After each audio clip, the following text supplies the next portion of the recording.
한 절 말씀을 보겠습니다. 다 함께 한 목소리 있습니다. 적은 무리여 무서워 말라. 너의 아버지께서 그 나라를 너에게 주시기를 기뻐하시느니라. 아멘.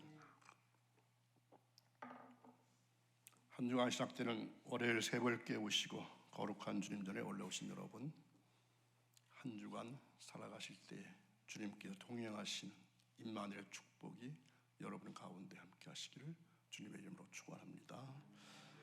오늘 한 절 말씀만 읽었습니다. 제목은 적은 무리여 무서워 말라. 예수님은 자기를 따르는 무리들을 향해서 오늘 말씀하십니다. 적은 무리여 무서워 말라. 언제나 주님을 진심으로 따르는 무리는 많은 무리가 아니었습니다. 이 같은 일은 예전이나 지금이나 변함이 없는 것 같습니다. 우리는 구원의 문이 결코 넓다고 생각해서는 안 됩니다. 구원의 문은 어떻다고 말씀하셨죠? 좁다고 말씀하셨습니다. 누구든지 자기를 부인하고 자기 십자가를 지는 생활을 하지 않으면 주님의 제자가 될 수 없다. 분명히 단언하십니다. 이런 사람들은 교회에 지극히 작은 무리, 적은 무리에 속합니다. 그런데 주님은 이들에게 너희는 무서워 마라 하시면서 너의 아버지께서 그 나라를 너에게 주시기를 기뻐하시느니라, 이렇게 약속의 말씀을 하십니다. 자, 그렇다면 오늘 생각해 볼 주제는 왜 적은 무리일까? 왜 적은 무리라고 말씀하실까요? 이 하나님의 나라를 유업으로 받을 사람은 그렇게 많은 수의 사람이 아니라는 것입니다. 생명책에 기록된 택한 무리는 적다고 말씀하십니다. 자, 마태복음 22장에 보면은 어느 임금의 아들 혼인잔치에 혼인 예식의 비유를 통해서 주님이 말씀하실 때 청함을 받은 자는 많되 택함을 입은 자는 어떻다? 적으니라.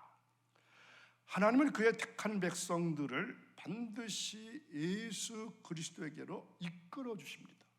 자, 이 말씀이 요한복음 6장 44절에 나타나 있습니다. 나를 보내신 아버지께서 이끌지 아니하시면 아무라도 내게 올 수 없으니 오는 그를 내가 마지막 날에 다시 살리리라. 아멘. 이 말씀 얼마나 중요한 말씀인지 아시죠?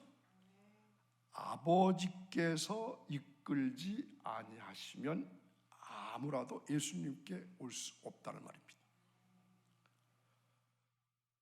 자, 몇 가지 이 성경에 나와 있는 시대를 생각해 보겠습니다. 얼마나 많은 사람들이 아니라 얼마나 적은 사람들이 택함을 받았나. 먼저 구약성경에 나오는 노아 시대, 잘 아시죠? 하나님은 노아 시대 때에 세상의 죄악이 관영하셨다고 했습니다. 그 많은 인류 가운데에서 오직 노아의 몇 식구? 8식구만 택하시고 의의 후사로 삼으셨습니다. 정말로 적은 숫자 아닙니까? 자, 모세의 경우는 어떨까요? 이스라엘 백성들이 광야 생활에서 하나님을 원망하고 시험하고 불순종할 때 이스라엘의 많은 수요를 기뻐하지 아니하시고 광야에서 어떻게 하셨나요? 다 멸망케 하셨어요. 자, 기드온의 경우 하나님은 대적의 손에서 이스라엘을 구원하시는 데 있어서 이스라엘의 많은 군대를 원하지 아니하시고 기드온의 군대 몇 명? 300명을 쓰셨습니다. 적은 수로서 그 영광을 나타나신 것입니다. 오병이어의 기적으로 많은 무리들이 주님을 따랐습니다. 그런데 주님이 진리의 말씀으로 가르치자 이제 흥미를 잃은 많은 무리들이 물러가고 주님 곁에는 그야말로 몇 명 안 되는 숫자만 남아 있게 됩니다. 이때 주님은 어떻게 그들에게 물었는지 아시겠습니까? 기억나시나요? 너희도 가려느냐? 적은 무리들이 영성의 말씀을 따라서 끝까지 주님을 따랐습니다. 그리고 주님은 그의 제자 몇 명? 한 1200명, 한 12,000명, 12만 명 그렇게 택하셔서 기르시지. 고작 12명. 12명의 제자들 중에도 베드로와 요한과 야고보를 택해서 변화산에 데리고 올라가신 적도 있습니다. 자, 오순절날 성령을 받은 성도들은 많은 수가 아닙니다. 몇 명이었죠? 120명의 문도들이었습니다. 인류의 종말에도 믿는 사람이 결코 많은 수라고 말씀하고 있질 아니합니다. 인자가 올 때에 세상에서 믿음을 보겠느냐? 무서운 말씀입니다. 정말로 무서운 말씀입니다. 인자가 올 때 세상에서 믿음을 볼 수 있겠느냐? 그런데 그러시면서 오늘 말씀에 무서워 말라. 적은 무리여 무서워 말라. 이렇게 말씀하십니다. 자, 이 이유가 뭘까요? 왜 무서워 말라고 하셨을까요? 역설적으로 적은 무리들에게 뭐가 많을 것 같기 때문에 그럴까요? 무서울 일이 많이 나타날 것이기 때문에 무서워하지 말라. 성경에는 진실한 그리스도인들이 받을 어려움에 대해서 여러 가지로 예언해 주고 있습니다. 자, 예수 믿는 사람들이 하나님의 자녀라고 하시면서 그냥 편하게 잘 믿게 해주시면 얼마나 좋을까. 그런데 그리스도인들이 받을 어려움에 대해서 그렇게 많은 말씀이 있는 줄 미처 모르셨죠. 얼마나 많은지 모릅니다. 자, 먼저 무엇과 함께 고난을 받으라. 복음과 함께 고난을 받으라. 복음에는 고난이 따른다는 것입니다. 이 고난을 벗어버리고는 주님의 사역자가 될 수 없습니다. 우리 주변은 어둠으로 깔려 있습니다. 우리는 이 어둠을 빛으로 물리쳐야 합니다. 주님은 그리스도인의 빛된 사명에 대해서 이렇게 말씀하십니다. 마태복음 5장 5절 사람이 등불을 켜서 말 아래에 두지 아니하고 등경 위에 두나니 이러므로 집안 모든 사람에게 비치느니라. 아멘. 그런데 많은 그리스도인들은 등불을 켜서 말 아래 숨겨 들어간다는 것입니다. 등불은 등경 위에 높은 곳에 두어야 빛을 비칠 수가 있습니다. 등경 위에 둔다고 하는 말은 바로 고난을 상징합니다. 바람이 불 때도 있을 것입니다. 그때 그 바람을 이기지 못한다면 빛을 제대로 비출 수가 없습니다. 그리스도인이 자기 가정에서 빛을 발휘하기 위해서는 고난이 따를 때도 있다는 것입니다. 사회에서, 직장에서 활동할 때도 그리스도라고 하는 어둠 때문에, 그리고 그리스도인의 명예를 위해서 받아야 할 고난이 따르는 것입니다. 자, 그 다음에 의롭게 살려는 자에게는 무엇이 교만에 따른다? 핍박이 교만에 따를 것이다. 의롭게 살려는 사람에게 왜 핍박이 오는 것입니까? 그리스도 안에서 의롭게 생활하면서 세상의 핍박을 받지 않을 수는 없을 것입니다. 그리스도인이 추구하는 의의는 세상 사람들이 생각하는 일반적인 그런 타당성에 있지 않습니다. 하나님의 말씀을 기준으로 생활하기 때문에 세상 사람이 핍박이 따른다는 것입니다. 그러니까 잣대가 틀리는 거죠. 예수 믿는 사람들은 기준이 하나님의 말씀인 성경이고, 세상 사람들은 어디에 따른 것입니까? 세상 법에 따른 것입니다. 만약 그리스도인들이 이 같은 핍박이 두려워서 세상 사람의 관습을 따르거나 그들의 생활에 동조하면은 그리스도인다운 생활을 할 수 없게 됩니다. 그러면 왜 무서워 말라고 하셨을까요? 두 가지 의미가 있습니다. 하나는 주님이 도와주실 것이기 때문입니다. 요한복음 16장 33절 이것을 너희에게 이르는 것은 너희로 내 안에서 평안을 누리게 하려 함이라. 너희가 세상에서는 환난을 당하나 담대하라. 내가 세상을 이겼노라. 아멘.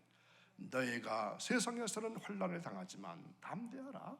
내가 세상을 이겼다. 이렇게 말씀하시고 있습니다. 그러면서 이사야서 41장 14절에서는 이렇게 말씀하십니다. 버러지 같은 너 야곱아, 너의 이스라엘 사람들아, 두려워하지 말라. 나 여호와가 말하노니 내가 너를 도울 것이다. 내 구속자는 이스라엘의 거룩한 이인이라. 아멘. 내가 너를 도울 것이다. 내가 너를 도울 것이다. 잠언 11장 8절을 더 보겠습니다. 의인은 환난에서 구원을 얻으나 악인은 자기의 길로 가느니라. 아멘. 의인은 아무튼 핍박을 당할 것이지만 환난에서 구원을 얻게 해주신다고 분명히 말씀하십니다.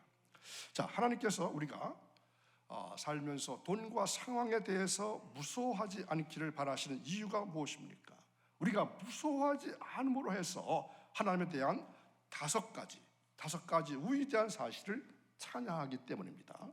자, 첫째, 무서워하지 않는 것은 우리가 하나님을 우리 목자로서 소중하게 여긴다는 사실을 보여줍니다. 자, 하나님은 목자십니다. 적은 무리여 무서워 말라. 우리는 하나님의 양떼이고 하나님은 우리의 목자가 되십니다. 여호와는 나의 목자시니 내게 부족함이 없으리로다. 내게 진정으로 필요한 것은 그 무엇도 부족하지 않을 것입니다. 자, 하나님은 목자이기 때문에 무서워하지 말라는 것입니다. 두 번째는 무서워하지 않아야 할 것은 우리가 하나님을 우리의 아버지로서 소중하게 여긴다는 사실을 보여줍니다. 너의 아버지께서 그 나라를 너에게 주시기를 기뻐하시느니라. 우리는 하나님의 양떼일 뿐만 아니라 그분의 자녀이고 하나님은 우리의 아버지가 되십니다. 하나님은 정말로 여러분들에게 필요한 것을 항상 신경 쓰시고 아십니다. 여러분이 필요한 것을 확실히 가질 수 있도록 일해 주실 것입니다. 두 번째는 하나님은 우리의 아버지입니다. 자, 셋째, 무서워하지 않는 것은 우리가 하나님을 우리 왕으로서 소중하게 여긴다는 사실을 보여줍니다. 하나님은 왕이시기 때문에 우리에게 그 나라를 주실 수가 있습니다. 우리에게 공급하시는 분께 엄청난 능력의 요소가 추가되는 것입니다. 자, 목자는 어떤 역할을 할까요? 보호하는 역할, 그리고 공급을 수반합니다. 목자는 보호와 공급, 필요한 것을 공급해주는, 아버지는 사랑, 온유함, 권위, 공급, 인도를 수반합니다. 왕은 뭘까요? 능력과 주권, 부를 의미합니다. 그래서 하나님은 목자요, 아버지요, 왕이십니다. 그럼 넷째, 무서워하지 않는 것은 하나님이 얼마나 후하고 관대하신지를 보여줍니다. 후하고 관대하신 분, 하나님이 그 나라를 주신다고 하는 점에 주목해 보시기를 바랍니다. 하나님은 나라를 팔거나 세를 주거나 임대하지 않으십니다. 끝없이 부하시고 우리의 대금을 필요하지 않으십니다. 여러분, 예수 믿고 구원받았을 때, 구원받게 될 때 하나님께 뭐 들으셨나요? 뭐 드리고 구원받으셨나요? 하나님은 간대하고 후하게 베푸십니다. 이로써 우리는 무서워하지 않고 우리 필요에 대해서 하나님을 신뢰하면서 찬양하면 되는 것입니다. 어제 오후 말씀 가운데 구원받은 그 기쁨 때문에 자다가 벌떡 일어나서 춤추며 기뻐하며 감사하십시오 했는데 어젯밤에 그렇게 해보셨나요? 그냥 주무시고 나오셨나요? 자, 다섯째로 무서워하지 않는 것은 우리가 하나님을 어떤 분으로, 행복한 분으로서 소중하게 여긴다, 이러한 것을 보여줍니다. 하나님은 그 나라를 여러분에게 주시면서 기뻐하라고 말씀하시죠. 하나님은 이것을 하고 싶어 하십니다. 우리에게 가장 좋은 것을 주시고 기뻐하는 모습을 보고 싶어 하십니다. 이 일이 하나님을 기쁘시게 합니다. 우리 모두의 아버지들이 이처럼 받는 것보다 주는 것으로 행복해하지는 않습니다. 그래도 문제 없습니다. 이제는 여러분에게 그런 아버지이자 목자이자 왕이 계시니까 그렇습니다.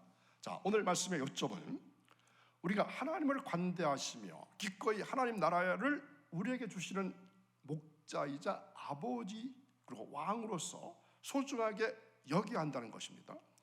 하나님은 우리에게 천국을 주시고 영원한 생명과 기쁨과 그리고 천국에 이르는 데 필요한 모든 것을 주십니다. 우리가 이런 식으로 하나님을 소중하게 여긴다면 우리는 무서워하지 않고 하나님께 경배를 올려드리게 될 것입니다. 두려움은 우리 마음에서 믿음을 주방합니다. 우리 마음속에 두려움이 있으면 믿음이 없어지게 됩니다. 마귀가 원하는 것이 바로 이겁니다. 노리는 것이 바로 이겁니다. 마귀는 우리에게 자꾸만 두려움을 심어주려고 애씁니다. 하나님은 우리에게 마음의 평안을 주시는 분이십니다. 두려움을 물리치는 길은 담대한 믿음뿐입니다. 담대한 믿음은 하나님의 약속에 대한 믿음과 신뢰에서 나오는 것입니다. 그리스도인은 어떤 일에도 무서워하지 말아야 합니다. 주님은 이 모든 말씀을 하시면서 아주 사랑 어린 음성으로서 이렇게 말씀하십니다. 자, 적은 무리여 두려워 말라. 너에게 그 왕국을 주시는 것이 너의 아버지의 참된 기쁨이니라. 적은 무리여 무서워 말라. 이 말씀은 한 사람 개인에게서 하시는 것이 아니라 적은 무리에게 하시는 말씀입니다. 두려워하고 있는 작고 연약한 무리에게 하시는 말씀입니다. 적은 무리여 두려워 말라. 여러분, 이 새벽에 이 주님의 음성을 들어보시기를 바랍니다. 적은 무리여 두려워 말라. 너에게 그 왕국을 주시는 것이 너의 아버지의 참된 기쁨이라. 우리가 모든 것을 버리고 주님을 따르는 길에는 우리의 부단한 결단과 헌신도 필요하겠지만 다만 그것으로 되지는 않습니다. 우리가 오직 하나님의 나라를 구하면서 주님을 따를 수 있는 것은 계속해서 사랑 어린 음성으로 우리에게 위로하시는 주님께서 우리 곁에서 끊임없이 적은 무리여 무서워하지 말라, 두려워 말라 이렇게 평안을 주시고 귀한 음성을 주시기 때문에 그렇습니다. 우리는 적은 무리로 모였습니다. 다 나 혼자 다 버리고 주님을 따르는 것이 아니라 주님의 놀라운 왕국과 영광을 사모하며 함께 따르고자 하는 동료들, 지체들이 있습니다. 이러한 축복 속에 우리는 한 걸음 한 걸음 이 길을 걸어갈 수가 있습니다. 적은 무리여 무서워 말라. 너희 아버지께서 그 나라를 너에게 주시기를 기뻐하시느니라. 이 말씀이 이 새벽에 은혜가 될 수 있기 바랍니다. 예수님께서 내 사랑하는 양떼들이여, 아직 어린 양떼들이여, 내가 책임을 지는 목자이니 두려워 말고 무서워하지 말라. 그 말씀에 힘이 되어서 우리는 이겨낼 수 있습니다. 목자이신 주님께서 우리와 함께 하시기 때문입니다. 예수님께서는 무엇을 먹을까 무엇을 마실까를 하나님께 맡긴 채 하나님의 나라를 구하는 이들을 적은 무리라고 말씀하십니다. 적은 무리라고 불러주십니다. 이 표현은 예수님께서 자신을 따르던 사람들을 부르실 때 사용하신 특별한 호칭인 것을 기억하시기 바랍니다. 그래서 우리는 선한 목자 되신 예수님의 작은 양떼입니다. 작은 양떼인 주님의 사람들은 세상 눈으로 보면은 힘없고 연약하여 위태롭기 짝이 없습니다. 그러나 우리의 선한 목자는 우리에게 말씀하십니다. 자, 다시 한번 함께 누가복음 12장 32절 오늘 말씀 다시 한번 읽어보겠습니다. 적은 무리여 무서워 말라. 너의 아버지께서 그 나라를 너에게 주시기를 기뻐하시느니라. 아멘. 기도하시겠습니다. 거룩하신 아버지, 저희들을 작은 양떼로 불러주신 주님을 찬양합니다. 세상이 참으로 험하고 힘들고 끊임없이 우리를 유혹하는 악한 마귀는 우리들의 마음에 두려움을 심어주려고 갖은 애를 쓰고 갖은 계획을 부립니다. 두려움을 물리칠 수 있는 방법은 오로지 믿음뿐이라고 말씀했사오니 저들에게 더욱더 굳건한 믿음을 더해 주셔서 마귀를 이기고 세상을 이겨서 승리의 삶을 살아갈 수 있도록 도와주시기를 간절히 원합니다. 하나님, 오늘도 새벽을 깨우고 거룩한 주님 전에 올라와서 기도와 간구와 도구와 감사함으로 부르짖는 주님의 자녀들을 기억해 주옵소서. 주님 자녀들의 기도를 들으시고 응답해 주옵소서. 특별히 신명기 8장에 나오는 말씀, 저희들에게 재물 얻을 능을 더하여 주셔서 재물 때문에 어려움 당하지 않게 하시고 하나님 사역을 위해서 귀하게 쓸 재물을 더해 주시기를 원합니다. 그래서 재물 때문에 어려움 당하거나 시험 당하지 않게 하시고 남에게 꾸지 않고 남에게 줄 수 있는 그러한 재물까지 더하여 주시기를 원합니다. 또한 한 주간 살면서 많은 크고 작은 문제들을 만나게 될 텐데 그러한 범사를 주님 안에서 형통하게 하시고 영혼이 잘되게 해서 싸우니 더욱더 잘되게 해주시고 영육 간의 강건함 더해 주셔서 모든 일에 승리하는 한 주간의 삶이 이어지기를 간절히 원합니다. 특별히 이번 주간에는 어르신 성경학교를 준비하고 있습니다. 금요일과 토요일 주일 귀한 날 어르신들이 이 거룩한 전에 올라오셔서 하나님 말씀을 배우고 다른 프로그램을 통해서 자기를 발견할 수 있게 도와주시고 또한 여러 가지 모습으로 하나님께 드리는 복된 시간 될 수 있기를 원합니다. 이 일을 위해서 애쓰고 수고하는 모든 섬김이들을 기억하시고 저들의 헌신을 어여삐 여겨주시고 복내려 주옵소서. 이 한 날 온전히 주님께 의존하는 삶을 살기를 원하며 예수님의 이름으로 감사하며 기도하옵나이다. 아멘.